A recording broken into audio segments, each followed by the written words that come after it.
Приветствую вас на канале Книги, Истории и Факты. В этом видео я хочу рассказать 250 интересных фактов, которые помогут быстро уснуть. Прошу поставить большой палец вверх сейчас до просмотра видео, это очень важно для нас. Вы всегда сможете его убрать, если видео вам не понравится. Не забывайте, пожалуйста, подписываться на канал, если вы здесь впервые. Включайте все уведомления, чтобы ничего не пропустить, ведь новые работы выходят регулярно каждую неделю. Приятного просмотра! Начнем. 1.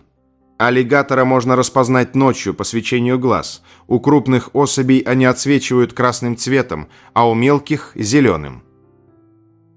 2. Дочь Григория Распутина Матрена подавала иск в парижский суд на убийцу ее отца, требуя компенсацию $800 тысяч, но суд отклонил иск, так как преступление было совершено в России, а не во Франции. 3. Каталитические нейтрализаторы – это детали автомобиля, которые часто крадут из-за содержащихся в них драгоценных металлов. В одном нейтрализаторе обычно находится от 2 до 7 граммов платины, палладия и родия, используемых для очистки выхлопных газов. 4. В Финляндии вязание входит в школьную программу. 5. Чтобы захватить Исландию во время Второй мировой войны, Великобритании потребовалось всего 746 морских пехотинцев. 6. Мужчины набирают текст на клавиатуре в среднем быстрее женщин 44 слова в минуту против 37. При этом женщинам, как правило, гораздо больше, чем мужчинам, нравится практиковаться в печатании. 7. В Германии было два короля по имени Генрих VII. Во избежание путаницы их принято обозначать как Генрих VII и Генрих VII цифра в скобках. 8. Дикие собаки динго не всегда были дикими. По мнению ученых, это древняя порода одомашненных собак, примерно 4000 лет назад завезенная в Австралию людьми. 9. Взрослых людей, не вступающих в брак и живущих с родителями, в Японии называют парасайта сингуру – паразит-одиночка. 10. В 2008 году американец Майк Меррилл решил превратить собственную жизнь в подобие акционерного общества. Он создал сайт, выпустил 100 тысяч виртуальных акций по $1 и предложил всем желающим покупать доли в самом себе. Владельцы акций получили право голосовать по важным решениям. Стоит ли менять работу, начинать отношения, переходить на вегетарианство или делать вазэктомию? Последнюю идею инвесторы в итоге отклонили, зато одобрили изменения в рационе и множество других жизненных экспериментов. Проект не закончился как разовая шутка. Более чем через 15 лет Меррилл все еще остается, так сказать, публично торгуемым человеком. Акции продолжает покупать и продавать через его собственную биржу, а акционеры участвуют в голосованиях и даже избирают совет директоров. По данным самого Меррилла, к 2021 году было продано свыше 16 тысяч акций, а их рыночная цена выросла почти до $6 за штуку. Сегодня он читает лекции о своем необычном опыте и называет проект долгосрочным социальным экспериментом о коллективном принятии решений. 11. В 2010 году почтовая служба США решила выпустить марку с изображением статуи свободы, но по ошибке вместо настоящего памятника использовала фотографию его копии, установленной у казино «Нью-Йорк в Лас-Вегасе. Позже суд обязал почтовую службу выплатить автору этой копии $3,5 миллиона за незаконное использование его работы. 12. В XIX веке погибшим в сражениях морякам британского флота продолжали выплачивать жалования, чтобы обеспечить их семьи. Такие мертвые души называли вдовьими моряками. 13. У двух людей не бывает абсолютно одинакового рисунка радужной оболочки глаза. Как и отпечатки пальцев, узор из линий, пятен и бороздок на радужке уникален для каждого человека. 14. До открытия нефтяных месторождений главным минеральным экспортом Техаса был помет летучих мышей. Из него получали селитру, важный компонент пороха. Во время гражданской войны в США из пещер Техаса ежедневно вывозили более тонны гуана. 15. Серебро. Это пищевая добавка Е174. 16. Некоторые участки немецкого автобана строились так, чтобы их можно было быстро превратить во взлетно-посадочные полосы для военных самолетов. 17. В 1806 году на скачках в Брайтоне поссорились британский парламентарий Хамфри Ховард и граф Берримор. После ночной игры в вист и обильной выпивке спор закончился вызовом на дуэль. На рассвете противники встретились на ипподроме с пистолетами, однако Ховард неожиданно начал раздеваться и в итоге остался почти полностью голым, чем шокировал не только соперника, но и собравшуюся толпу. У этого поступка была вполне практическая причина. До политической карьеры Ховард служил хирургом и знал, что многие раненые умирают не от самой пули, а от инфекции, когда в рану попадают клочки грязной одежды. Поэтому он решил заранее избавиться от потенциального источника заражения. По одной из версий, граф Берримор не захотел войти в историю как человек, победивший почти голого противника и отказался стрелять. По другой, оба дуэлянта промахнулись и объявили вопрос чести исчерпанным. Так или иначе, дуэль закончилась без жертв. 18. Каждый кассовый чек на Тайване – это лотерейный билет.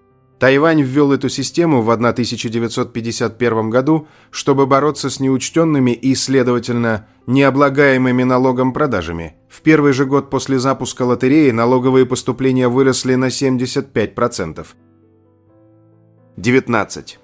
В 1970-е и 1980-е годы «Союзмультфильм» был самой крупной анимационной студией в Европе.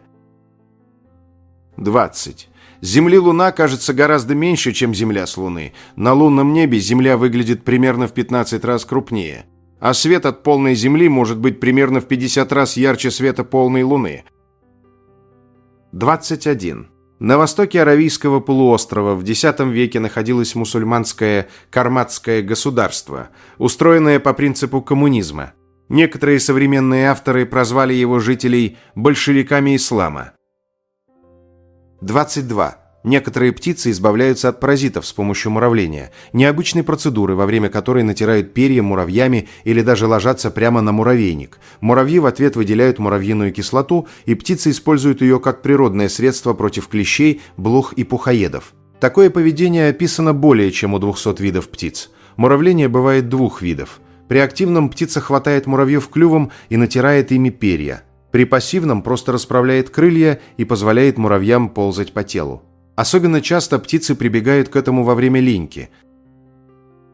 23. Сын Льва Толстого. Лев Львович Толстой был антитолстовцем и писал в своей книге, что «никто не сделал более разрушительной работы ни в одной стране, чем Толстой». 24. Змея может делать холостые укусы без яда, чтобы отпугнуть крупное животное или человека, предпочитая экономить токсин для охоты.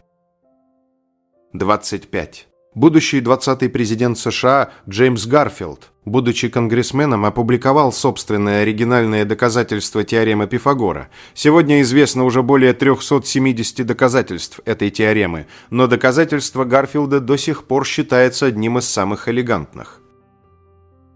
26. У большинства птиц перья весят больше, чем скелет. 27.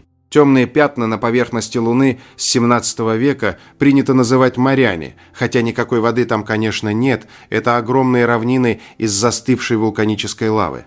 Названия для них обычно подбирали либо водные, вроде моря дождей, моря волн или моря паров, либо связанные с душевными состояниями – море спокойствия, море ясности, море мечты. Но в 1959 году советская станция «Луна-3» впервые сфотографировала обратную сторону Луны, и на новых картах появились два неизвестных прежде моря.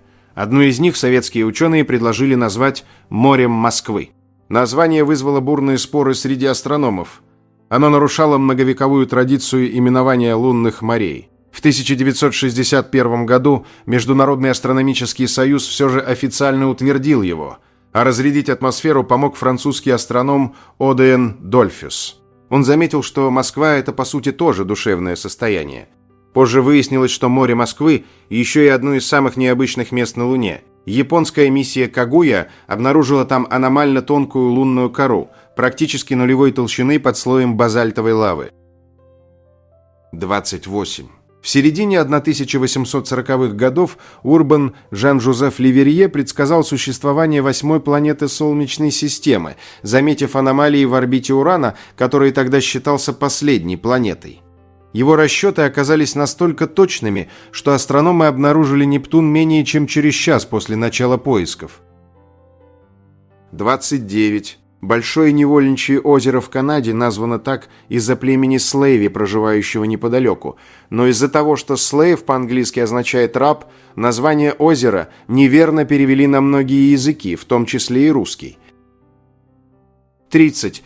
Парадоксальная лягушка из Южной Америки часто бывает крупнее в стадии головастика, чем во взрослом возрасте. 31.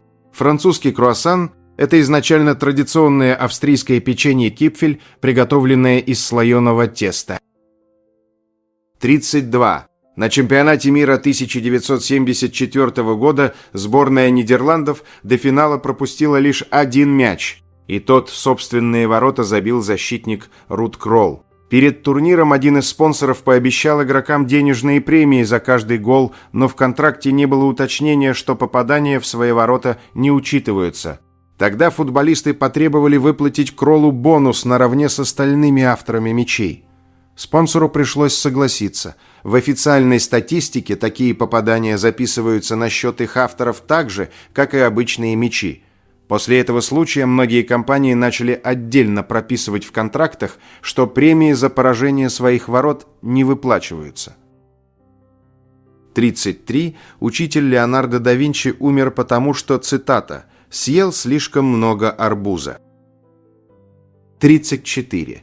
Изначально Джордж Лукас представлял Йоду высоким бородатым персонажем, похожим на Моисея.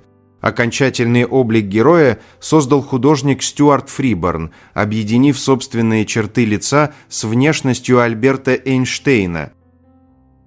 35. Чтобы уберечь от болезней уникальную породу исландских лошадей, ввоз любых лошадей в Исландию запрещен. 36. После смерти матери и разорения отца в начале 1930-х годов Кристиан Диор поехал в путешествие по СССР, чтобы спастись от депрессии. 37. Существует популярный миф, будто НАСА потратила миллионы долларов на разработку ручки для письма в космосе, тогда как советские космонавты просто пользовались карандашами. На самом деле, американские астронавты тоже сначала писали карандашами и фломастерами, но это оказалось небезопасным. Графитовая пыль и мелкие детали могли попасть в оборудование или вызвать короткое замыкание в невесомости. В конце 1960-х изобретатель Пол Фишер создал герметичную ручку Space Pen, способную писать в невесомости, под водой и даже вверх ногами. Он разработал ее за собственные деньги и предложил НАСА примерно по $6 за штуку. Позже такими ручками пользовались не только американские астронавты, но и советские, а затем и российские космонавты. 38. В начале 20 века национальный гимн Кореи исполнялся на мелодию шотландской народной песни «Auld Lang Syne». После создания Республики Корея в 1948 году страна сохранила текст гимна, но написала для него новую музыку. 39. Чтобы поддержать боевой дух своих войск, сражавшихся на Тихом океане во время Второй мировой войны, британцы построили и отправили им плавучую установку по производству хмельного на базе лайнера «Минестеус». 40. Муравьев вида Адитомирма винатрикс с Мадагаскара прозвали муравьями-дракулами из-за необычного способа питания. Взрослые особи не могут нормально есть твердую пищу, поэтому добычу сначала переваривают личинки. После этого взрослые муравьи прокусывают личинок и пьют их гемолимфу, жидкость, выполняющую у насекомых роль крови. При этом личинки обычно не погибают. 41. Искусственный снег, использовавшийся во время съемок фильма «Волшебник страны Оз» 1939 год, был сделан из асбеста, материала, который позже признали сильным канцерогеном. 42. В английской рок-группе The Yardbirds в разное время играли 3 из 5 лучших гитаристов мира – Эрик Клэптон, Джимми Пейдж и Джефф Бек. 43. В 1717 году русский царь Петр I приехал во Францию в поисках союза. Французским королем тогда был Людовик XV, которому было всего 7 лет. При встрече с мальчиком-королем Петр I, чей рост превышал 2 метра, подхватил его на руки, что считалось вопиющим нарушением королевского этикета. 44. Усов 3 века. Верхнее для моргания, нижнее для сна и еще одно прозрачное веко, закрывающееся по диагонали, для защиты глаз без потери видимости. 45. В христианском искусстве святых обычно изображают с круглыми нимбами, однако в средние века художники использовали и нимбы необычных форм. Например, Бога Отца иногда изображали с треугольным нимбом как символом Святой Троицы, а живых римских пап и некоторых святых с прямоугольным, чтобы показать, что человек еще не умер. Встречались и более редкие варианты. На некоторых фресках добродетели изображались шестиугольными нимбами, а голову Богородицы иногда окружали 12 звезд, отсылка к жене, облеченной в солнце, из Апокалипсиса. Со временем круглый нимб почти полностью вытеснил остальные формы. 46. Международный аэропорт имени Джона Кеннеди в Нью-Йорке расположен рядом с заливом, где обитает множество ромбических террапинов. Некоторые черепахи откладывают яйца возле взлетно-посадочных полос, и их перемещение туда и обратно иногда приводят к задержкам рейсов. 47. Символ доллара старше самого доллара и, скорее всего, происходит от испанского слова «pesos» – мелкие деньги. Буква «П» стала чертой, проходящей через букву «С». 48. На первом гербе Теркса и Кайкоса, британской территории в Карибском регионе, по ошибке изображались иглу. В ранних эскизах геральдического знака были показаны кучи соли, важнейшего экспортного товара островов. Однако лондонские мастера приняли их за арктические домики и дорисовали двери. Герб с иглу использовался с 1869 по 1968 год. 49. После начала ядерных испытаний уровень фоновой радиации на Земле вырос, и современная сталь в процессе производства заражается радионуклидами. Для обычного использования это не опасно. Однако такая сталь плохо подходит для сверхчувствительных приборов, вроде счетчиков Гейгера, медицинских детекторов и космических датчиков. Поэтому ученые долгое время использовали так называемую доядерную сталь, выплавленную до 1945 года. Одним из главных источников стали затонувшие корабли. Особенно ценятся суда, лежащие в бухте Скапа-Флоу на Оркнейских островах, где после Первой мировой войны немцы затопили свой флот. Сталь с этих кораблей использовали для создания приборов с минимальным уровнем собственного излучения. 50. Циничные манипуляторы, игнорирующие социальную мораль ради достижения своих целей, в психологии называются макиавеллистами. 51. Жуки-бомбардиры в случае угрозы стреляют едкой кипящей жидкостью. В их брюшке находятся 2 камеры с разными химическими веществами, которые становятся крайне реактивными при смешивании. 52. Однажды в истории государственный долг США составлял $0 при правлении президента Эндрю Джексона в 1835 году. 53. В США бабье лето называют индейским. 54. Великий шторм 1703 года считается одним из самых разрушительных стихийных бедствий в истории Британии. Ураган обрушился на юг Англии в конце ноября и сопровождался ветром такой силы, что по всей стране срывало крыши, валило церковные шпили и топило корабли. По оценкам современников, погибли от 8 до 15 тысяч человек. А Королевский флот потерял несколько крупных военных судов. Шторм уничтожил более 400 ветряных мельниц, причем некоторые из них загорелись из-за слишком быстрого вращения лопастей. Последствия оказались настолько серьезными, что некоторые историки сравнивали ущерб с Великим Лондонским пожаром 1666 года. Стихия разрушила тысячи домов, уничтожила леса и затопила прибрежные районы. Английский писатель Даниэль Дефо позже выпустил книгу «Шторм», ставшую одним из первых в истории журналистских сборников свидетельств очевидцев крупной катастрофы. 55. У грозы может быть собственный запах. Во время молнии электрический разряд расщепляет молекулы кислорода, а освободившиеся атомы затем образуют озон – газ с характерным резким ароматом. Само слово «озон» происходит от греческого «эзеин». что означает «пахнуть». 56. Рыба-брызгун сбивает насекомых, плюя в них водой. 57. Бабочка Сатурния Луна, Ахтиас Луна, защищается от летучих мышей с помощью длинных хвостов на крыльях. Они отражают эхолокационные сигналы так, что хищники принимают хвост за тело насекомого и часто промахиваются при атаке. 58. Тайская армия комплектуется согласно лотерее. 59. Неотъемлемой частью образа Мэрилин Монро стал ее необычный голос, мягкий, низкий и с характерными придыханиями. Такой манере речи будущую актрису научил логопед. В детстве Монро страдала от заикания, и специальные дыхательные техники помогали ей говорить более плавно. Со временем этот голос превратился в одну из главных черт ее экранного образа. Однако в последние месяцы жизни заикание вернулось. Во время съемок незавершенного фильма «Что-то должно случиться» Монро находилась в тяжелом эмоциональном состоянии, принимала сильное лекарство и испытывала серьезный стресс. По воспоминаниям современников, ей становилось все труднее произносить даже обычные реплики, а записи со съемочной площадки сохранили заметные приступы заикания. 60. В викторианской Англии были популярны ванны-качалки. 61. 1 грамм серебра можно вытянуть в проволоку длиной примерно 1,5 километра.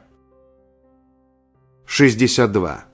30 марта 1987 года пассажирский Boeing 737 авиакомпании Alaska Airlines сразу после взлета из аэропорта Джуно столкнулся с рыбой. Пилоты увидели орла, пересекавшего курс самолета с рыбой в когтях. Пытаясь уйти от столкновения, птица выронила добычу, и та ударила в небольшое окно над кабиной экипажа. На следующей остановке техники обнаружили на самолете жирное пятно и рыбью чешую. Позже в официальном отчете подтвердили, что причиной инцидента действительно стала рыба, выпавшая из когтей орла. История быстро стала авиационной легендой, тем более, что газеты написали о ней только 1 апреля, из-за чего многие решили, что это розыгрыш. В Alaska Airlines позже шутили, что с каждым пересказом рыба становилась все больше. В память об инциденте авиакомпания даже выпустила специальный самолет с гигантским изображением лосося на фюзеляже. 63. В конце XVIII века инженер Вольфганг фон Кемпелен представил публике турка, якобы механического шахматиста, способного самостоятельно обыгрывать людей. На деле внутри устройства скрывался настоящий шахматист, управлявший автоматом изнутри. Несмотря на обман, турок десятилетиями гастролировал по Европе и даже играл против Наполеона и Бенджамина Франклина. Математик Чарльз Бэббидж не поверил, что машина думает сама, но заинтересовался самой идеей вычисляющего механизма. Позже он создал разносную машину, один из предшественников современных компьютеров. Сам Кемпелен, помимо шахматного автомата, также разработал одну из первых машин, способных имитировать человеческую речь. 64. Демократия в древнегреческом городе-государстве Афины, первом известном государстве с такой формой правления, просуществовала около 180 лет. Право голоса там имели лишь 10-15% населения. Конституция США, вступившая в силу в 1789 году и заложившая основы первой современной демократии, действует уже чуть более 200 лет. 65. Обычно завещание удостоверяется нотариусом или другим официально уполномоченным лицом. Однако в некоторых случаях юридическую силу имеют и написанные от руки документы без свидетелей. Для этого после смерти автора специалисты должны подтвердить, что он находился в здравом уме, действовал осознанно и что текст действительно принадлежит ему. В 1948 году канадский фермер Сесил Харрис оказался придавлен перевернувшимся трактором во время работы в поле и успел выцарапать на его крыле: «Если я погибну в этой передряге, все оставляю жене». Ниже он подписался: Сесил Джордж Харрис. Позже эксперты изучили надпись, и суд признал ее действительным завещанием. 66. В одной чайной ложке почвы микроорганизмов больше, чем людей на Земле. 67. В период с 2011 по 2013 год Китай произвел и израсходовал больше цемента, чем США за весь 20 век. 68. На Шри-Ланке дни полнолуния являются выходными. 69. ЦРУ оказалась создателем собственной настольной игры для обучения аналитиков и оперативников. Карточная игра Collection Deck использовалась внутри ведомства как симулятор разведывательной работы. Участники собирали информацию, противодействовали соперникам и пытались справляться с международными кризисами. О ее существовании стало известно после публикации рассекреченных документов, полученных по закону о свободе информации. Позже блог TechDirt вместе со студией Diegetic Games адаптировал игру для широкой публики и выпустил ее на Kickstarter под названием CIA – Collect It All. Проект вызвал большой интерес и собрал более $150 тысяч, в несколько раз больше запрошенной суммы. Игра вышла ограниченным тиражом, который быстро распродали, поэтому сегодня ее физические экземпляры считаются коллекционной редкостью. 70. В Японии большинство усыновленных – взрослые мужчины 20-30 лет. Часто это делают, чтобы передать семейный бизнес и снизить налог на наследство, зависящее от числа детей. 71. С 1998 по 2013 год около 10% всей электроэнергии США производилось из урана, полученного после переработки советских ядерных боеголовок. 72. Существуют галактики-каннибалы. Согласно исследованию 2019 года, галактика Андромеды, крупнейший сосед нашей галактики, пожирает более мелкие галактики в течение уже как минимум 10 миллиардов лет. 73. В начале 1990-х, когда Стэнли Кубрик почти не появлялся на публике, британский мошенник Алан Конвей успешно выдавал себя за знаменитого режиссера. Хотя он совсем не был похож на Кубрика, например, не носил бороды, это не мешало ему давать, так сказать, эксклюзивные интервью, обещать актерам роли в будущих фильмах и жить за чужой счет в ресторанах и клубах. Среди тех, кого он сумел обмануть, были журналисты, актеры и представители шоу-бизнеса. Настоящий Кубрик, узнав об аферисте от своего адвоката и помощника Энтони Фрюина, не разозлился, а наоборот нашел эту историю забавной. Конвей настолько прославился своими выходками, что позже о нем сняли фильм «Быть Стэнли Кубриком» с Джоном Малковичем в главной роли. Любопытно, что и сам Конвей, и Кубрик умерли почти одновременно. Оба от инфаркта, с разницей всего в несколько месяцев. 74. Под действием солнечного света алмазы начинают люминесцировать, то есть светиться различными цветами. 75. В 2022 году Starbucks сообщила о доходе в $212 миллионов от неиспользованных подарочных карт. 76. В гольфе вероятность дважды за одну игру попасть в лунку с первого удара составляет 1 к 67 миллионам. 77. Последняя реклама, в которой голливудский актер Джеймс Дин снялся перед гибелью в автокатастрофе, реклама о безопасности на дорогах. 78. Крупнейшая в мире фабрика по печати Библии регулярно выпускает около 1 миллиона экземпляров в месяц. Она находится в Китае, стране, официально считающейся атеистической. 79. Один из самых дорогих сортов кофе в мире, Kopi Luwak, производят в Индонезии с помощью мусангов. Эти зверьки поедают спелые кофейные ягоды, переваривая мякоть вокруг зерен. Затем зерна собирают из помета, промывают и сушат. Считается, что ферменты в желудке этих зверьков расщепляют белки, придающие кофе горечь, из-за чего напиток приобретает более мягкий вкус и необычный аромат. Название кофе происходит от индонезийских слов «копи» – «кофе» и «лувак» – «мусанг».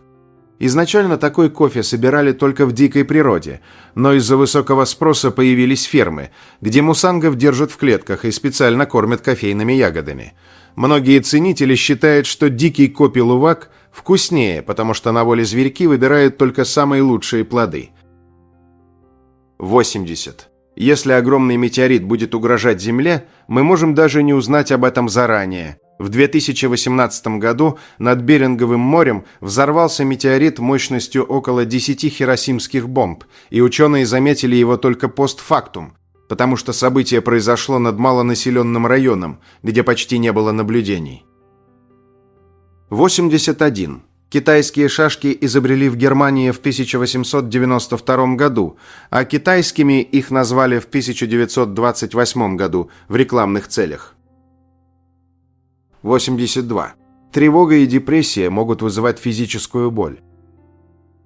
83. Взаимное гарантированное уничтожение – концепция, согласно которой применение одной из противоборствующих сторон ядерного оружия приведет к полному уничтожению обеих сторон, независимо от того, какая атакует первой.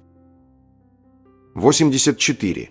Название породы бульдог происходит от названия развлечения, популярного в Европе с древних времен – бульбейтинга, травли быков собаками, поскольку изначально породу вывели именно для этой цели. 85. До 1960-х годов из голубого тунца, считающегося в наше время деликатесом, делали корм для кошек. Считалось, что по своим вкусовым качествам эта рыба в пищу людям не годится. 86. Лондон был основан римлянами и изначально назывался Лондиниум. 87. Ключица растет до 23-25 лет.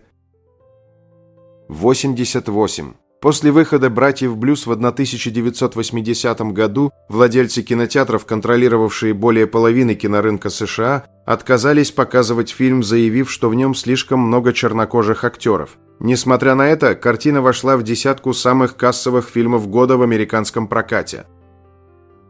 89. Знаменитое изречение «поступай с другими так, как хотел бы, чтобы поступали с тобой» впервые встречается в древнеегипетской поэме, написанной между 2040 и 1650 годами до нашей эры. 90. По данным Mayo Clinic, у людей, живущих в радиусе 1,5 километров от поля для гольфа, вероятность получить диагноз болезнь Паркинсона более чем вдвое выше, чем у тех, кто живет в 10 километрах и более от ближайшего поля. 91. В 2018 году жительница Швеции сделала татуировку с именами своих детей – Новы и Кевина. Позже она обнаружила, что тату-мастер по ошибке написал Кельвин вместо Кевин. Однако вместо того, чтобы исправить татуировку, женщина официально сменила сыну имя. 92. Советский баскетболист Янис Круминьш, уроженец Латвии, начал играть в баскетбол только в 23 года. Тренер Александр Гомельский заметил 220-сантиметрового гиганта и уговорил его попробовать себя в новом виде спорта. Чтобы Круминьш быстрее освоился, Гомельский ежедневно проводил с ним 2-часовые индивидуальные тренировки еще до начала занятий всей команды. Уже через 2 года новичок стал чемпионом СССР, а в 1956 году завоевал серебро Олимпиады в Мельбурне. Впоследствии Круминьш стал одним из сильнейших центровых Европы. Трижды выиграл Кубок европейских чемпионов с Рижским АЭСКО, трижды становился чемпионом Европы в составе сборной СССР и завоевал еще 2 олимпийские серебряные медали. 93. Винсент Ван Гог впервые взялся за кисть, когда ему было уже под 30, а большинство его картин написаны в последние 2 года жизни. 94.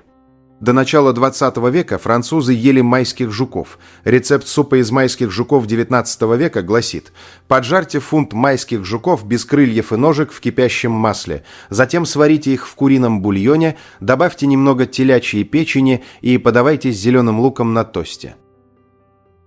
95. Некоторые змеи, включая гремучих, способны воспринимать инфракрасное излучение и буквально видеть тепло. Чтобы не стать их добычей, калифорнийские суслики выработали необычную тактику. Заметив хищника, они начинают быстро размахивать хвостом и усиливают приток крови к нему, делая его заметно теплее. Для змеи такой сигнал означает, что потенциальная жертва слишком крупная и неудобная для атаки.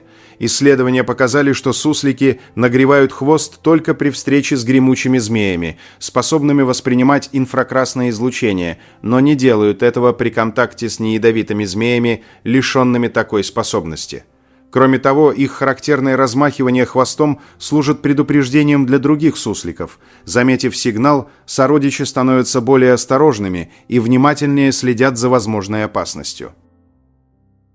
96. Уолт Дисней – рекордсмен по количеству Оскаров. Он выигрывал премию 22 раза. 97. Когда британские землемеры в середине XIX века вычислили высоту тогдашнего пика 15, будущего Эвереста, результат получился ровно 29 тысяч футов. Руководитель работ Эндрю Во опасался, что такая круглая цифра будет выглядеть как грубая оценка или округление, поэтому в официальном отчете высоту указали как 29 тысяч 2 фута. 98. Ричард Харрис, сыгравший Альбуса Дамблдора в первых двух фильмах киноэпопеи «Гарри Поттер», согласился на эту роль, потому что его маленькая внучка пригрозила никогда с ним не разговаривать, если он откажется. 99. Кашалоты спят в вертикальном положении. 100. Как природное кристаллическое неорганическое твердое вещество с упорядоченной структурой, лед считается минералом. 101.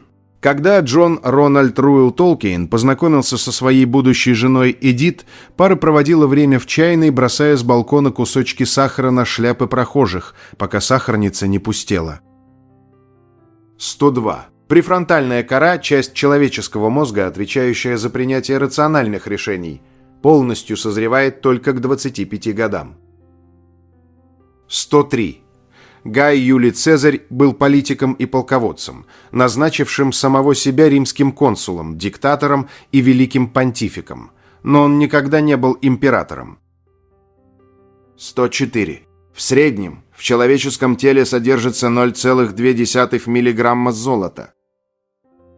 105. Идею зубной феи придумал испанский писатель Луис Колома в 1894 году в сказке, написанной для 8-летнего короля Альфонса XIII, когда тот потерял первый молочный зуб. 106. Самое мощное землетрясение, зафиксированное современными сейсмологами, произошло в Чили 22 мая 1960 года. Его магнитуда составила 9,5. 107. В пальцах нет мышц, их движение обеспечивают мышцы ладони и предплечья. 108. Земля с раскраской, отражающей гравитационные аномалии. Одна и та же гиря, взвешенная на одинаковых весах, будет тяжелее в красных зонах и легче в синих. 109. Правитель гуннов Аттила, захвативший пол Европы в середине V века, страдал частыми носовыми кровотечениями. Он умер бесславно, напившись на собственной свадьбе.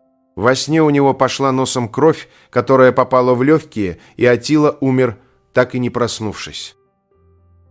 110. Мы никогда не прикасаемся к предметам по-настоящему. Наши электроны отталкиваются от электронов других объектов. Касание – это всего лишь иллюзия, созданная электромагнитным взаимодействием. 111. Во всех языках мира больше названий для теплых оттенков, чем для холодных. Вероятно, это связано с тем, что умение различать цвет спелых плодов, то есть красных и оранжевых, было важно для выживания.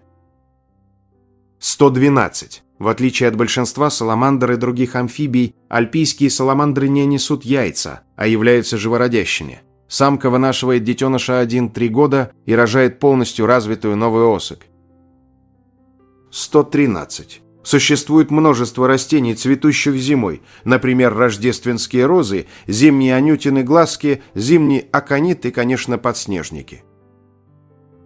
114. Перед тем, как размораживать рыбу в вакуумной упаковке, ее следует вынуть, так как в такой упаковке могут жить бактерии, вызывающие ботулизм.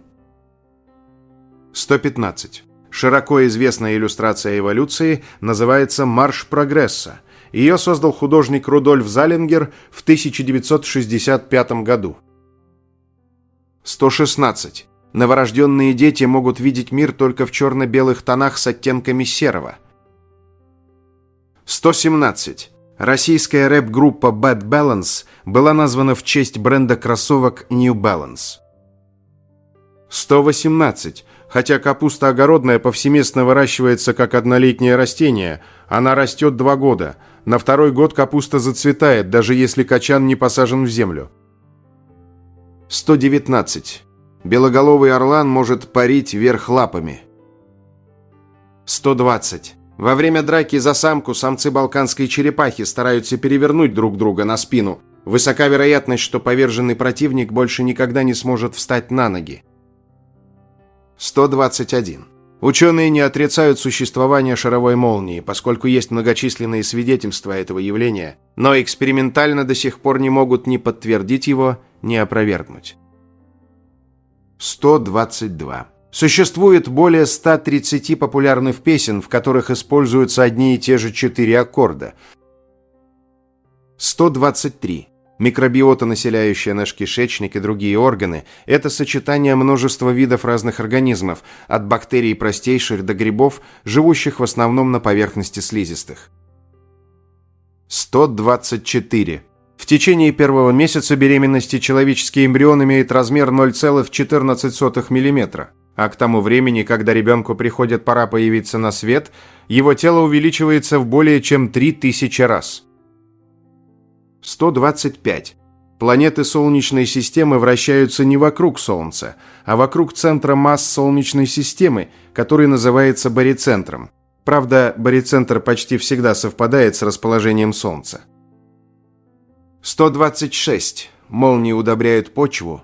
Во время вспышек разрываются азотные связи, а дожди переносят азот в почву. Там молекулы азота смешиваются с минералами и образуют нитраты. 127. Корейское название Samsung означает «три звезды». 3 символизирует что-то многочисленное и могущественное, в то время как звезды означают вечность. 128. Обслуживание спутниковой системы навигации GPS, которой бесплатно пользуются люди во всем мире, обходится в $2 миллиона в день и оплачивается американскими налогоплательщиками. 129.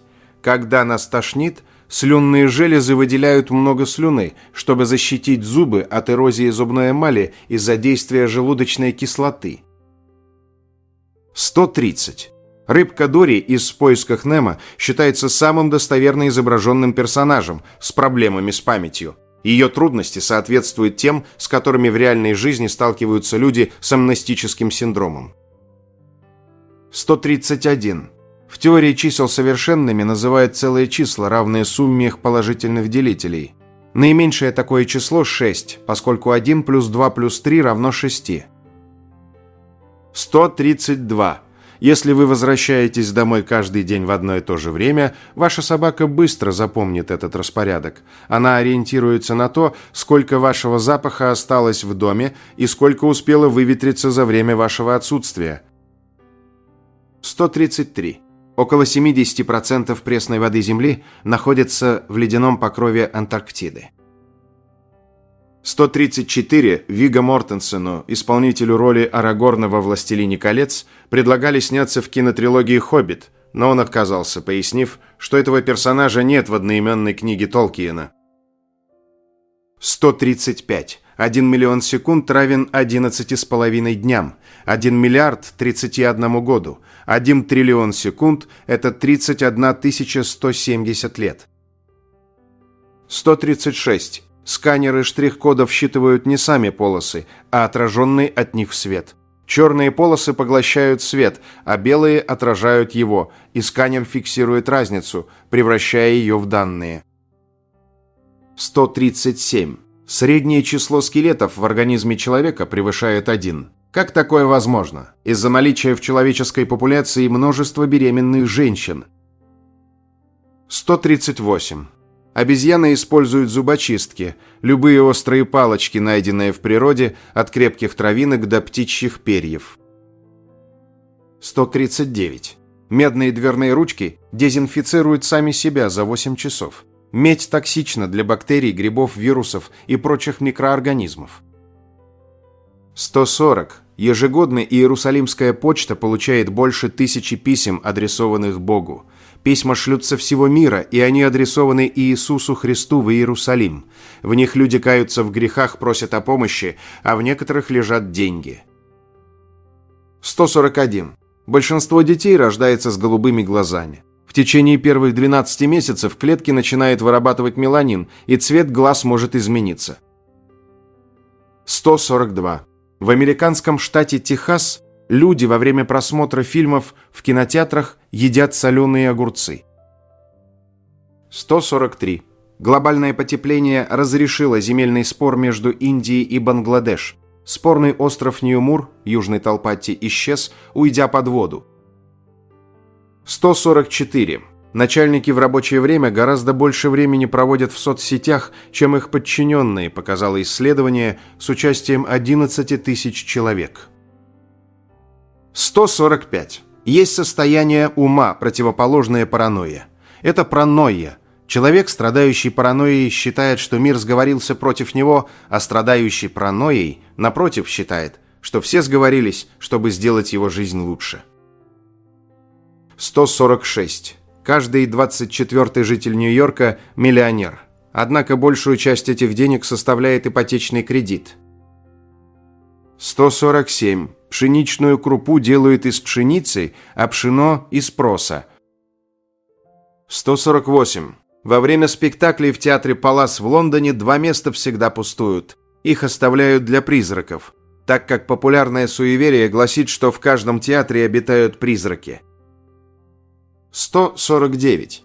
Австралия – самый засушливый континент в мире. Дождь почти никогда не выпадает на 70% ее территории. 150. По всей длине Южной Америки расположено около 200 вулканов. 151. Из примерно 50 тысяч известных съедобных видов растений люди сегодня употребляют в пищу лишь около 200 видов. 152. Если весь лед на планете растает, уровень моря поднимется примерно на 70 метров. Все прибрежные города будут затоплены. 153. Вместе с морской водой мы проглатываем тысячи морских жуков. Эти жуки – часть зоопланктона, обитающего в морской воде. Они настолько крошечные, что не видны невооруженным глазом. 154. Взрослые зубы есть у нас с рождения, но они спрятаны в черепе. Постепенно они вырастают, вытесняя молочные зубы и заставляя их выпадать. 155. Николай II имел пасхальную традицию – благодарить каждого из солдат своей личной охраны поцелуями. Это занимало от 2 до 4 дней. 156. За один глоток пищи синий кит получает 500 000 килокалорий. 157. В холодную погоду рукокрылые заворачиваются в крылья, как в плащ. 158.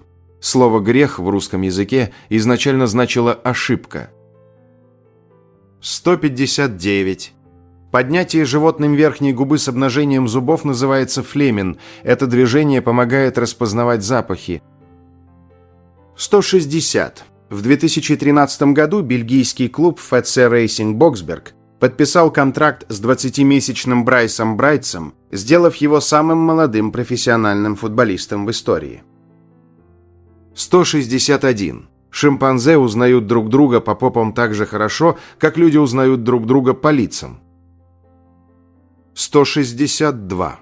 Пеле – единственный футболист в истории, трижды ставший чемпионом мира как игрок в 1958, 1962 и 1970 годах.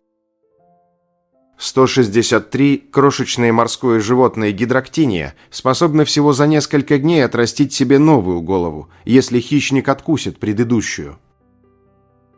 164. В индийских штатах Мадхья-Прадеш и Уттар-Прадеш сотрудники полиции получают специальное пособие, если у них есть усы. При этом ношение бороды полицейским категорически запрещено. 165. Однажды Владимир Маяковский подарил своей возлюбленной Лиле Юрьевне Брик кольцо с ее инициалами ЛЮБ. Так как буквы были расположены по окружности кольца, они складывались в слово «люблю». 166. Одна из самых глубоких впадин на Земле, впадина Бентли, находится в западной части Антарктиды и полностью заполнена льдом. Ее глубочайшая точка 2540 метров ниже уровня моря. 167. Самая низкая точка суши – озеро Мертвое море. Уровень воды в нем на 430 метров ниже уровня океана и продолжает падать примерно на 1 метр в год. 168. Во время полных солнечных затмений пчелы перестают летать. 169. Примерно 700 миллионов лет назад температура на Венере была сопоставима с земной. Сейчас средняя температура на ее поверхности составляет 467 градусов Цельсия. 170. Когда мы двигаем глазами, барабанные перепонки тоже приходят в движение. При движении глаз вправо они отклоняются влево и наоборот. 171. Человек способен запомнить в среднем около 5000 лиц. 172. Слова спагетти, конфетти, граффити имеют единственное число. Одна спагеттина правильно называется спагетта. Один кусочек конфетти – это конфетта. Один рисунок на стене дома – граффита. 173. Люди впервые увидели Антарктиду всего 200 лет назад. В 1820 году ее открыла русская экспедиция под руководством Фаддея Беллинсгаузена и Михаила Лазарева. 174. Азия – крупнейшая часть света по территории, численности и плотности населения. Ее площадь составляет 44 миллиона 614 тысяч квадратных километров. Это примерно треть всей суши Земли. 175. Лягушка-древолаз кормит детенышей икрой. Вылупившиеся головастики нуждаются в питании, и мать откладывает для них неоплодотворенные икринки в качестве еды. 176. Новорожденный ребенок на 78% состоит из воды, а взрослые люди на 55-60%. 177. Кролики самой крупной в мире породы фландер, длиной с немецкую овчарку. 178. Геокэшинг – туристская игра, участники которой должны при помощи GPS-навигатора найти тайник, спрятанный другими игроками где-то на Земле. 179. В XIX веке люди не улыбались на фотографиях, поскольку улыбка в изобразительном искусстве приравнивалась к ухмылке и считалась свойственной только представителям низшего класса – крестьянам, пьяницам, юродивым и тому подобным. 180. Чем больше город, тем быстрее ходят его жители, показало исследование. 181. Гиеновидная собака способна за один присест съесть до 9 килограммов мяса, что составляет от половины до трети ее массы тела. 182. Солнечный свет повышает уровень тестостерона у мужчин, а также усиливает романтическую страсть у обоих полов. 183. Существуют огненные смерчи, фаернадо, возникающие в период лесных пожаров. Они создаются и подпитываются горячим сухим воздухом, быстро поднимающимся с земли.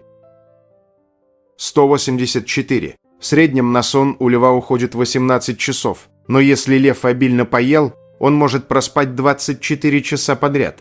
Левицы в среднем спят 15 часов в сутки.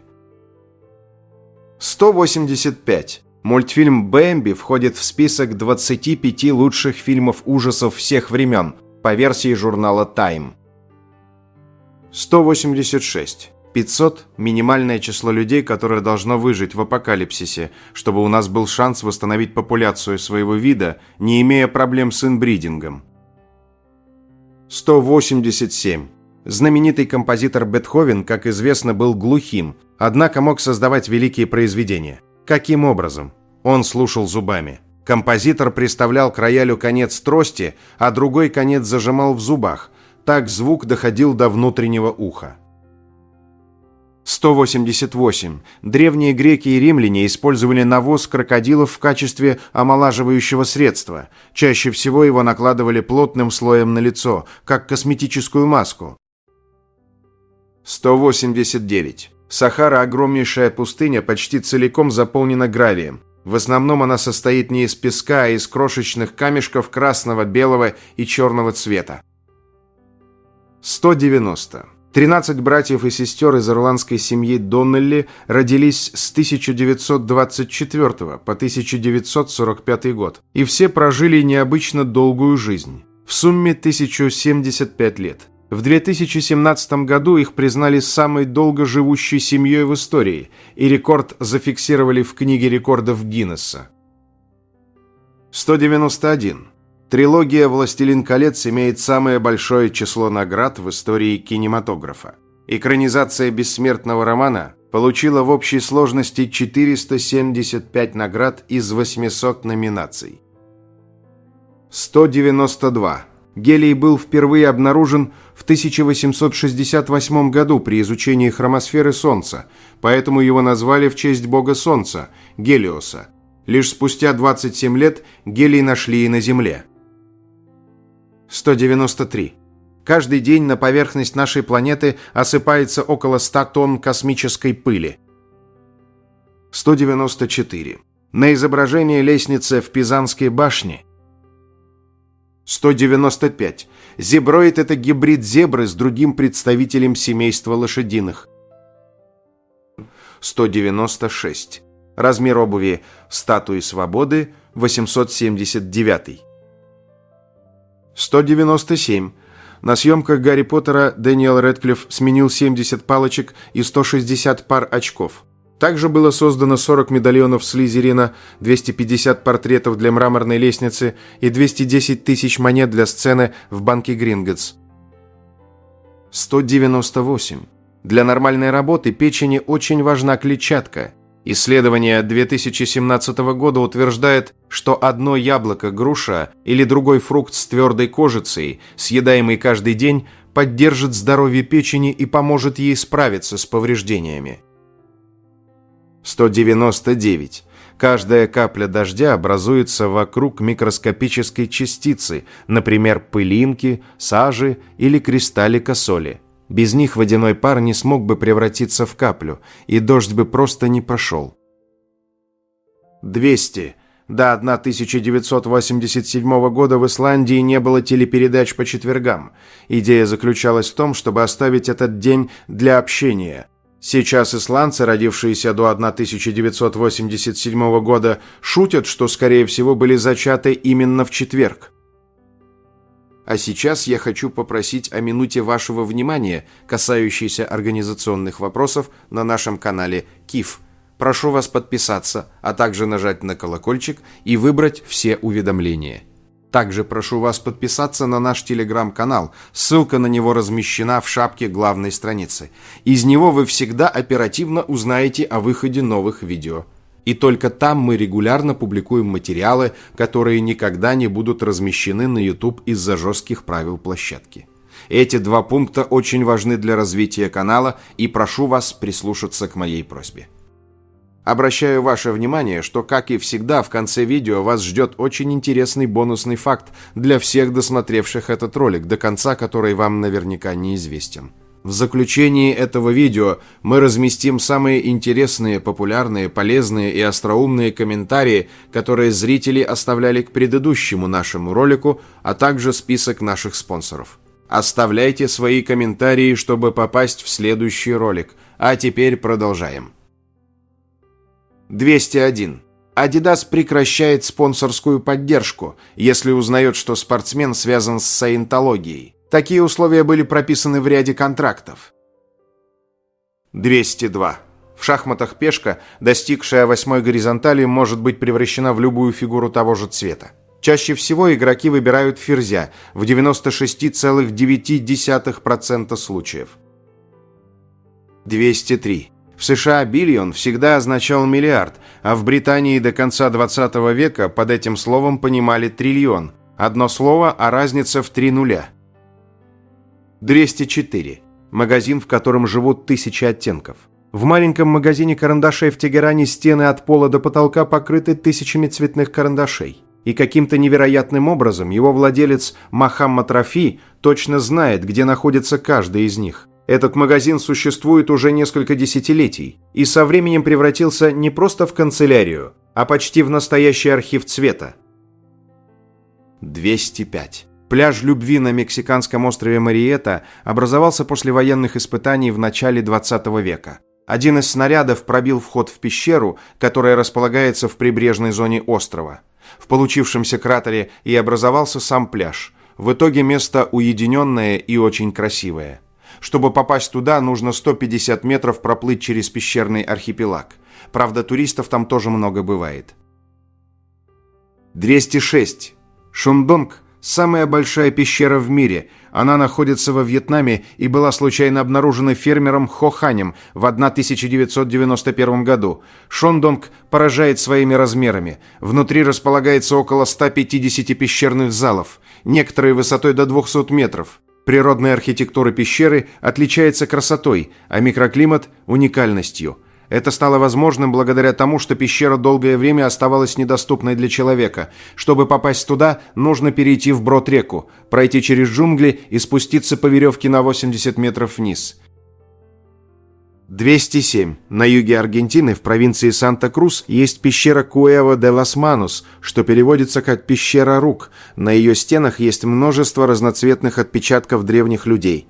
Самым старым около 11 тысяч лет. Почти все отпечатки рук левые и принадлежат подросткам. По одной из версий, это был обряд инициации, связанный с посвящением в охотники. Существует предположение, что в основном охотой занимались женщины, поскольку это требовало значительных физических усилий и выдержки, в то время как мужчины должны были восстанавливаться, чтобы в любой момент быть готовыми защищать свое племя от врагов.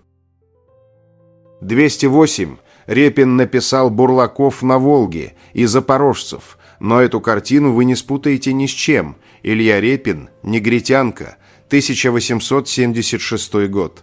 Русский музей, Санкт-Петербург. В 1873 году Репин уехал в Париж. Там он увидел выставку испанца Фортуни и был сражен его цветом и светом. «Негритянка» стала прямым откликом.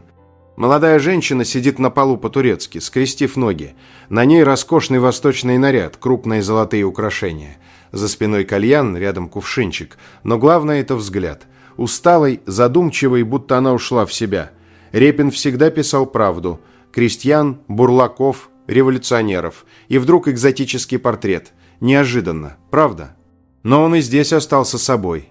Не стал любоваться экзотикой, а показал достоинство и внутреннюю красоту. Лицо написано тонко, почти гладко. Украшения широкими мазками, так что блестят по-настоящему. В 1876 году Репин выставил «Негритянку» в парижском салоне. Потом продал картину, и она исчезла почти на 60 лет. О ней забыли. Только в 1938 году Русский музей купил ее у коллекционера. Кто эта женщина? Искусствоведы до сих пор не знают. Ни имени, ни обстоятельств знакомства. Репин писал не с картинки, а с натуры. И ему удалось создать образ глубокий и загадочный. 209. Забытый морской великан. Этот лайнер был спущен на воду в 1953 году под названием City of York, а позже получил имя Mediterranean Sky. Когда-то он перевозил тысячи пассажиров по Средиземному морю, олицетворяя эпоху роскошных морских путешествий. Но с годами пассажирские перевозки стали терять популярность, и в 1990-х судно вывели из эксплуатации. Корабль оставили в заливе Элевсин недалеко от Афин, где море и время постепенно превратили его в ржавеющую тень самого себя. К 2002 году лайнер начал опасно крениться, и его специально посадили на мель, чтобы он не ушел под воду окончательно. Сегодня огромный корабль лежит на боку, наполовину погруженный в море. Проржавевший корпус, пустые палубы и разбитые иллюминаторы выглядят одновременно завораживающе и тревожно, словно призрак ушедшей эпохи. 210. Представьте зверька легче пальчиковой батарейки. Это западный карликовый поссум. Питается нектаром, живет на деревьях в Австралии и управляется с ветками так, будто у него 5 конечностей. Абсолютная крошечность. 211. Это львица после неудачной охоты на буйвола. Она возвращается в прайд уставшей, злой и по макушку в грязи. Лев старается держаться подальше, а львята притихли, чтобы не вызвать ее гнев. Женщины после тяжелого рабочего дня, как пороховые бочки. А случилось следующее. Львица запрыгнула буйволу на спину, и, казалось, успех всего в паре укусов, осталось лишь добраться до шеи. Но буйвол скинул грозную хищницу, как котенка, причем скинул он ее в топь. Львице пришлось сильно постараться, чтобы выбраться. Ее спутницы, две других львицы, так из-за нее переживали, что забыли про буйвола, который спокойно убежал и даже время от времени с интересом поворачивался, чтобы взглянуть на потуги хищницы в грязи. Все это наблюдали местные рейнджеры и зоологи. Буйвол удрал, сама чуть не утонула в грязи, а тут еще эти двуногие пялятся. Вот это по-настоящему паршивый день. 212. Этот человек обманул смерть 7 раз, а потом еще выиграл в лотерею. Франо Силак был обычным учителем музыки из Хорватии. Первый раз он едва не погиб в 1957 году. Автобус, в котором он ехал, съехал с дороги и упал в реку. Силак выбрался и доплыл до берега. Второй раз поезд. В 1962 году состав сошел с рельсов и рухнул в ледяную Неретву. 17 пассажиров погибли, а Франо разбил окно, выбрался сам и помог спастись знакомому. Третий раз самолет. В 1963 году его выбросило из салона на высоте около 800 метров. Силак приземлился в сток сена и выжил. После такого нормальный человек навсегда перестал бы пользоваться транспортом. Франо попробовал. Не помогло. В 1970 году его автомобиль загорелся, и он успел выйти за секунды до взрыва бака. В 1973 другая машина снова вспыхнула. Огонь вырвался через вентиляцию и спалил ему волосы, но его самого почти не тронул. В 1995 году Силака сбил автобус в Загребе. И снова без тяжелых последствий. 7-й случай произошел в 1996 на горной дороге. Грузовик ООН едва не врезался в его машину. Франо свернул, пробил ограждение, автомобиль полетел в ущелье, а он выпрыгнул и зацепился за дерево. Машина разбилась внизу. И после всего этого Силак сделал то, что звучит как издевательство над статистикой. Купил лотерейный билет и выиграл 900 тысяч евро. Он купил дом, дачу, раздал деньги друзьям и родственникам, подарил десятки автомобилей и до конца жизни шутил над собственной удачей. Умер он в 2016 году, тихо, мирно, в 86 лет.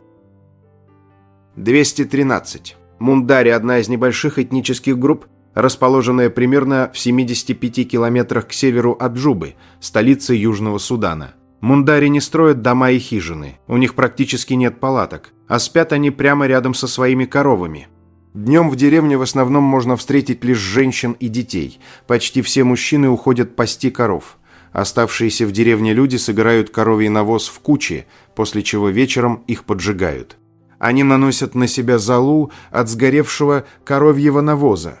Это один из способов защититься от комаров. Золой здесь также чистят зубы, поскольку она обладает дезинфицирующими свойствами и убивает бактерии. Мужчины Мундари иногда моют свои волосы коровьей мочой. Мочевая кислота придает волосам красный, желтый или оранжевый цвет, который они считают красивым. Воинственному племени приходится постоянно охранять скот от захватчиков, поэтому пастухи даже спят со своим стадом, не снимая рук с заряженных автоматов Калашникова. Основа рациона племени – молоко, йогурт, коровья кровь. 214. В то время как в большинстве современных фильмов используются дорогие компьютерные технологии для омоложения актеров, во франшизе фильмов ужасов «Пила» был использован гораздо лучший метод, когда Тобин Белл просто носит бейсбольную кепку задом наперед во флешбеках. 215. Кошки способны пролезать в очень узкие отверстия, благодаря особенностям своего скелета. У них ключица не жестко соединена с другими костями, поэтому основным ограничивающим фактором становится ширина головы и плеч. Кроме того, кошки часто ориентируются на длину своих усов, которая примерно соответствует минимальной ширине проема, через который они могут пройти. Однако у домашних кошек с избыточным весом этот ориентир может работать не так точно. Они не учитывают увеличившиеся размеры своего тела и нередко застревают в местах, которые, по их мнению, должны быть проходимыми. 216. Майский жук живет во взрослом виде всего от 3 до 7 недель. За это короткое время он успевает найти пару, отложить яйца и завершить свой путь. Но прежде чем увидеть свет, майский жук проводит под землей целых 3-5 лет в стадии личинки. Их годы жизни уходят на подготовку, а на полноценную жизнь всего несколько недель. Их жизнь хрупкая и очень короткая, поэтому будьте к ним осторожны и добры. 217. Апоки. Геологические чудеса на реке Сухона в Вологодской области. В крутых берегах высотой до 60 метров причудливо переслаиваются мергели и глины различного цвета, создавая красивый пейзаж. 218. Земляной волк. Уникальный и безобидный хищник Африки, питающийся одними термитами. Зубы редкие, лапки слабые. При угрозе раздуваются и топорщат гриву. Если это не помогает, то они выпускают едкий газ. Если не помогает и это, смиряются и терпят. 219. В пустыне Сахара на территории Мавритании находится одна из самых необычных геологических форм на планете – структура решат, более известная как глаз Сахары. Это гигантское кольцеобразное образование диаметром около 40-50 километров, которое особенно хорошо видно из космоса. Раньше ученые предполагали, что структура могла появиться после падения метеорита или вулканической активности, но сегодня основная версия связана с эрозией древнего геологического купола. Миллионы лет ветер и вода постепенно разрушали слои пород, из-за чего и проявились концентрические кольца. 220. Инжир – одно из самых древних культурных растений. Это самая еврейская ягода от ветхозаветных времен до наших дней. Инжир – один из 7 плодов, которые выделены еврейской святой Торой как основные символы плодородия святой земли Израиля. Пшеница, ячмень, виноград, инжир, гранат, маслины и финики. Самый большой инжировый сад на земле – это сад Дани Якира из города Биньямина в Израиле. В его инжировом саду растет 200 разных сортов смоковницы. Это одна из самых больших инжирных коллекций в мире, конкурирующая даже со знаменитыми национальными садами в Провансе. Поражают деревья, на которых растут 3-4 разных сорта фиги одновременно. Плоды этого растения используются в медицине с древних времен. Инжир богат витаминами и минералами, в его состав входят калий, кальций, фосфор, магний, железо, медь и другие. Он очень калорийный, хорошо насыщает, надолго убирая чувство голода. 221. В темноте океанского дна уже миллионы лет существует невероятный союз. Креветка-пистолет почти слепая, с поразительной точностью роет и поддерживает их общее убежище. Бычок-креветочник, зоркий и внимательный, стоит на страже у входа, следя за опасностью. Одно прикосновение усиком – постоянная связь между ними. Стоит бычку дернуться, и креветка исчезает за долю секунды. Это эволюция в ее лучшем виде. Два совершенно разных существа обмениваются способностями ради выживания. Зрение в обмен на укрытие. Укрытие в обмен на зрение. В океане выживание редко бывает случайностью. Оно строится на адаптации, доверии и времени. 222. Маколей Калкин. От золотой клетки до счастливого финала. После «Один дома» Маколей стал не просто звездой, а заложником алчного отца. К 14 годам гонорары выросли до $8 миллионов, но ценой стало разрушенное детство. В разгар судебных войн родителей за его миллионы подросток совершил невозможное. Через суд уволил родителей и заблокировал им доступ к своим деньгам, поставив карьеру на паузу.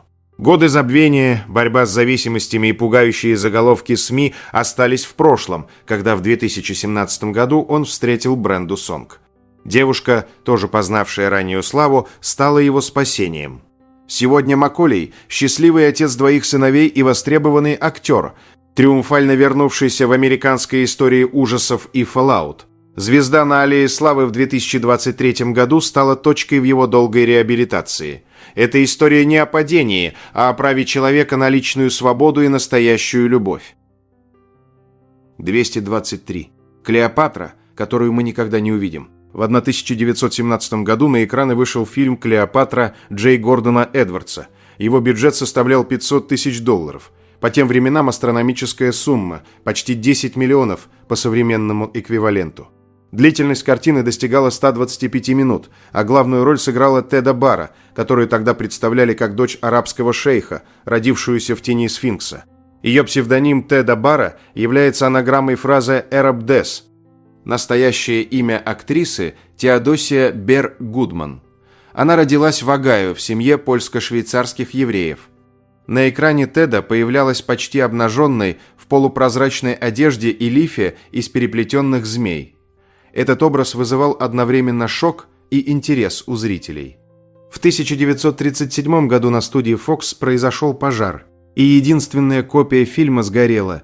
От картины остались лишь несколько фотографий и отдельных кадров. Сегодня «Клеопатра» считается одним из самых разыскиваемых фильмов по версии Американского института киноискусства. 224. Посреди глухой чукотской тундры стоит 8-тонный каменный диск. До ближайшей цивилизации 60 километров. Что это? Это место пересечения Северного полярного круга и 180-го меридиана. А сам диск – это знак Солнца. 180-й меридиан делит Землю на западное и восточное полушария и является международной линией перемены дат. Это значит, что с одной стороны памятника сегодня, с другой – вчера. И можно приходить сюда прокрастинировать, давая себе дополнительный день, или сводить с ума навигатор, бегая вокруг памятника. 225.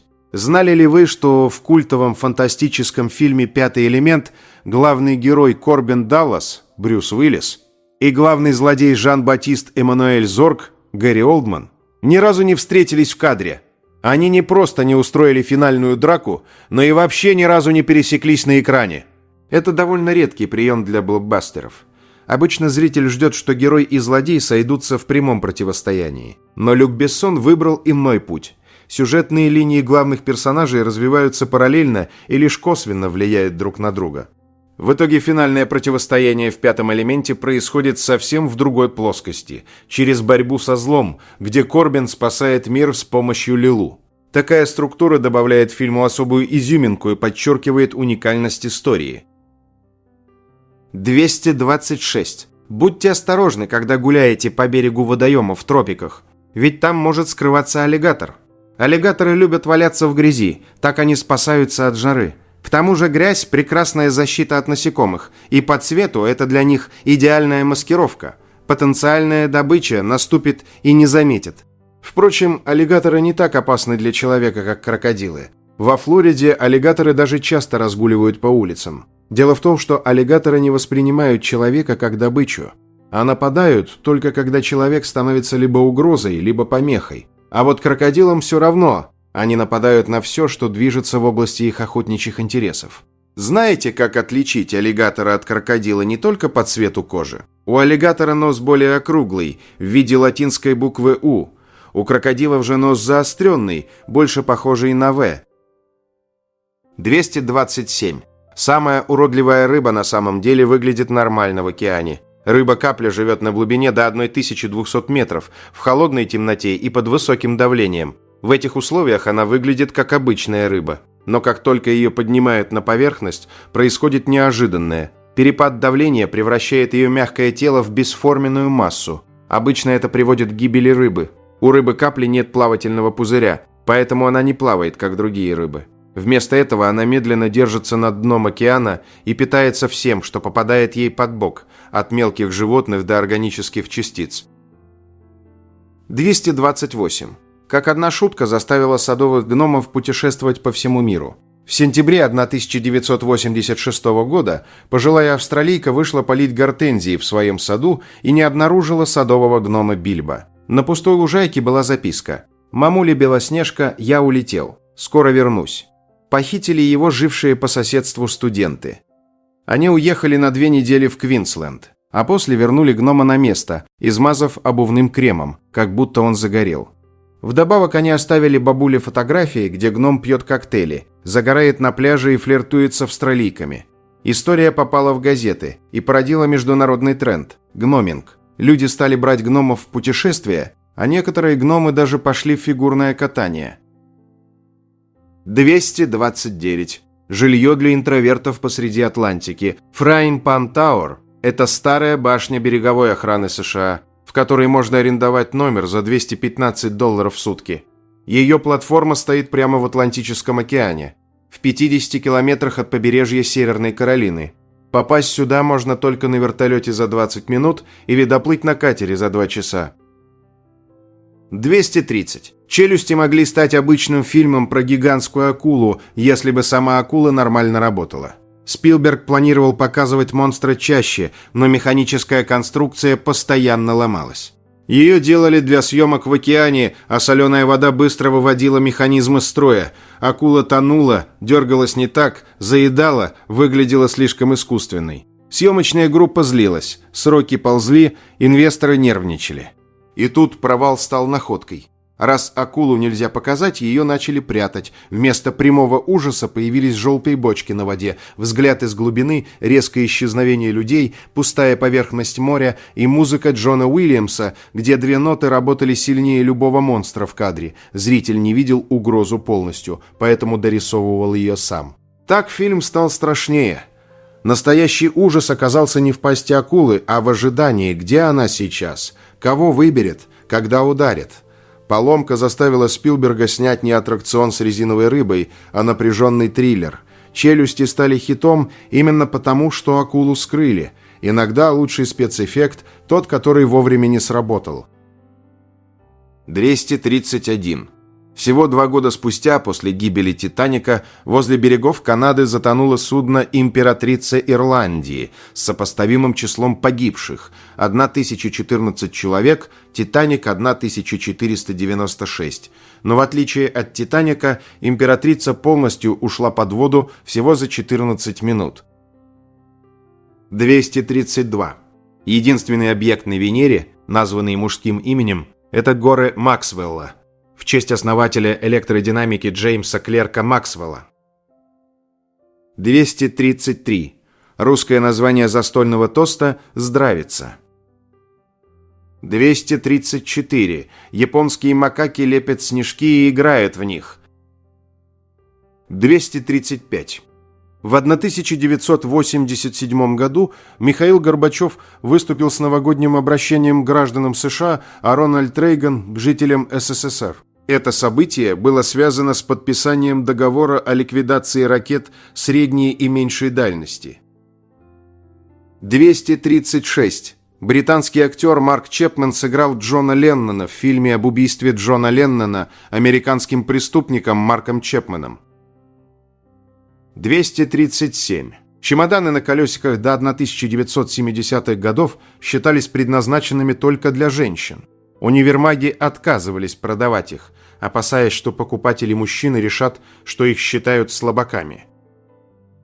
238.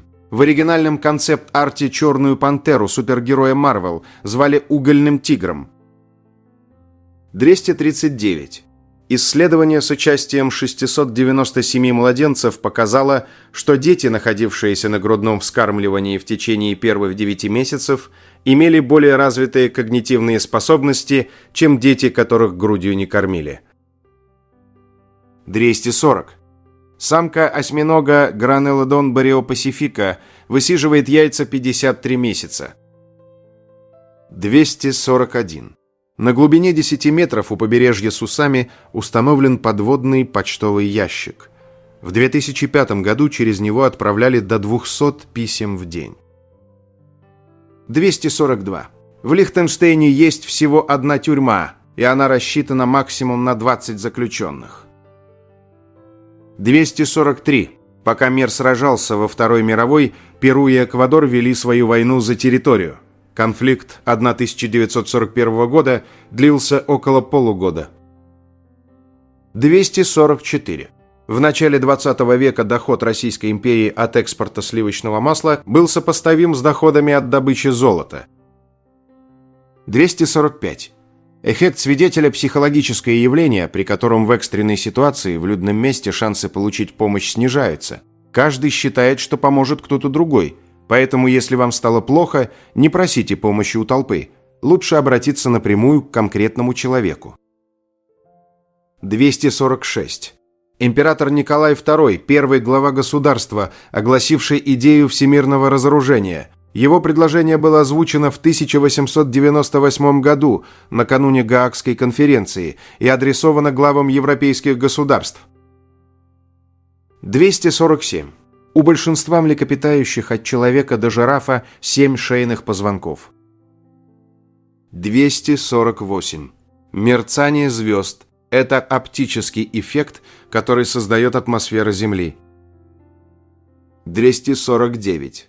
Сердце делает в среднем 60-70 ударов в минуту, то есть около 100 тысяч ударов в сутки, порядка 35 миллионов в год и более 2,5 миллиардов за жизнь. 250. В 1998 году, во время официального визита в Брюссель, Бельгия, Билл Гейтс стал участником одного из самых известных медийных пранков тех лет. Когда он подходил к зданию на встречу с бельгийскими бизнесменами и правительственными лидерами, к нему подбежали активисты и бросили в лицо сливочный пирог. Так Гейтс оказался с кремом на лице, очках и костюме. Это делали не случайные хулиганы, а известные в Бельгии шутники-тортометатели, которые так время от времени шутили над известными людьми. Гейтс отказался подавать в суд, просто очистил лицо и продолжил дела. За этим инцидентом стоял бельгийский пранкер Ноэль Гаден, знаменитый энтартер, то есть человек, который метает пироги в лицо знаменитостей и политиков в знак юмора и успокоения гордыни элиты. Жертвами этих пранков становились Николя Саркози, философ Бернар-Анри Леви, режиссер Жан-Люк Годар и актриса Брижит Бардо.